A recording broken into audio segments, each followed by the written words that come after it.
You're watching USA News Hub, your home for breaking headlines, trending sports stories, and exclusive updates from across the nation.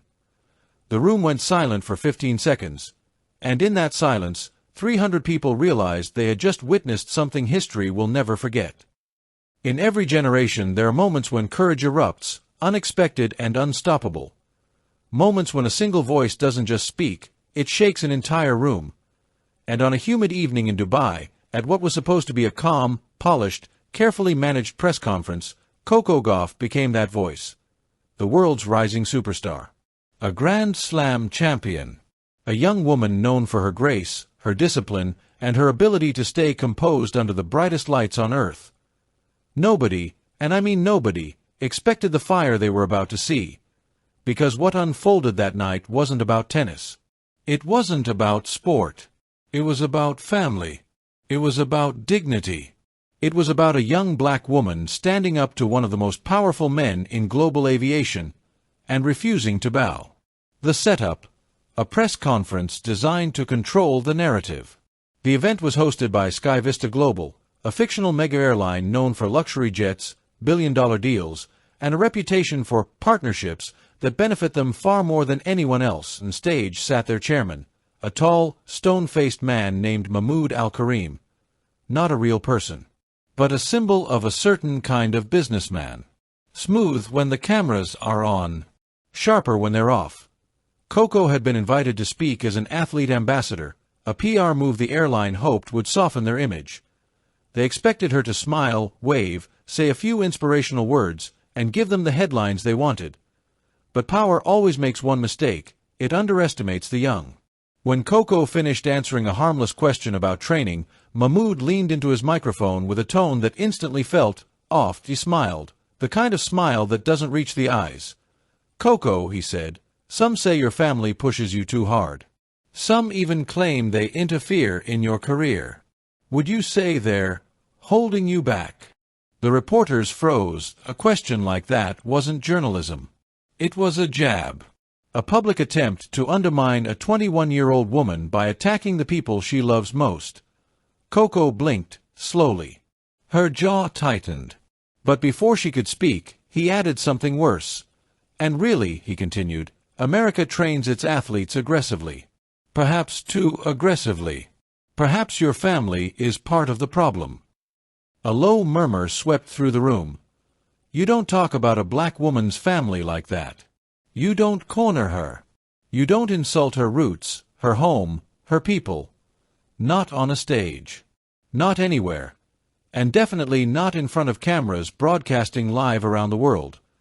Mahmoud smirked, confident she would stay quiet. Confident she would swallow the insult to avoid headlines. Confident she would play the PR game. He didn't know Coco Gauff. Not the real Coco. Not the fighter. Not the daughter raised by a family that taught her strength, pride, and independence. The room held its breath as Coco slowly, deliberately, rose to her feet. Cameras clicked. PR directors panicked. Security stepped forward, unsure. Coco walked toward Mahmoud with the calm, lethal precision of someone who had decided that fear was no longer part of her vocabulary. She picked up the microphone with a steady hand. And then she said 8 words that will be remembered for decades: "I will not let anyone insult my family." The room froze. Her voice wasn't loud. It wasn't shaking. It wasn't angry. It was final. Mahmoud's confident face collapsed into something pale and uncertain, and Coco wasn't done. "When you disrespect my family," she continued, "you disrespect my foundation. You disrespect my home. You disrespect everything that made me who I am." She leaned forward slightly, and her voice went lower, the tone athletes use when they're speaking truth from the gut. "You invited me here as a symbol, as a decoration. But I'm not here to make your brand look good. I'm here as a person, a daughter, a woman.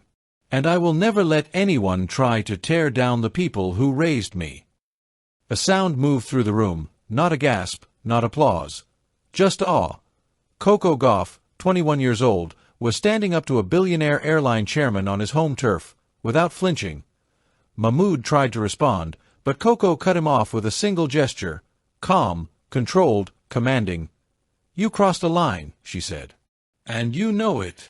The confrontation lasted less than a minute, but in that minute, everything flipped. Mahmoud looked around, at the cameras, the journalists, his own PR people frantically signaling from the sidelines. He swallowed hard, realizing he had done the one thing you never do at a global press event. He let a young woman, a stronger woman, call him out publicly. His voice trembled slightly. "I apologize."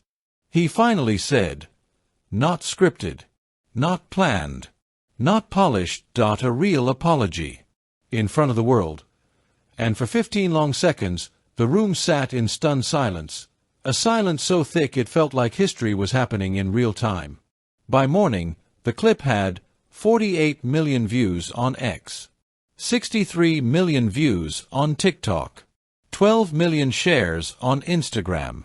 A trending hashtag, #Coco stood tall.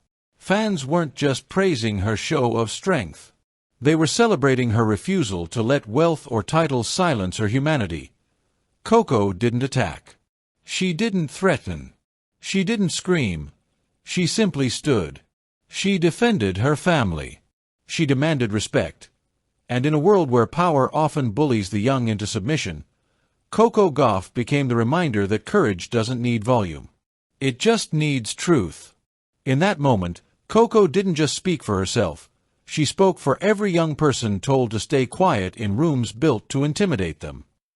And that is why history will remember the night Coco Gauff stood up and power sat down. Don't forget to like, subscribe, and hit the notification bell so you never miss a story that's shaping America and the world.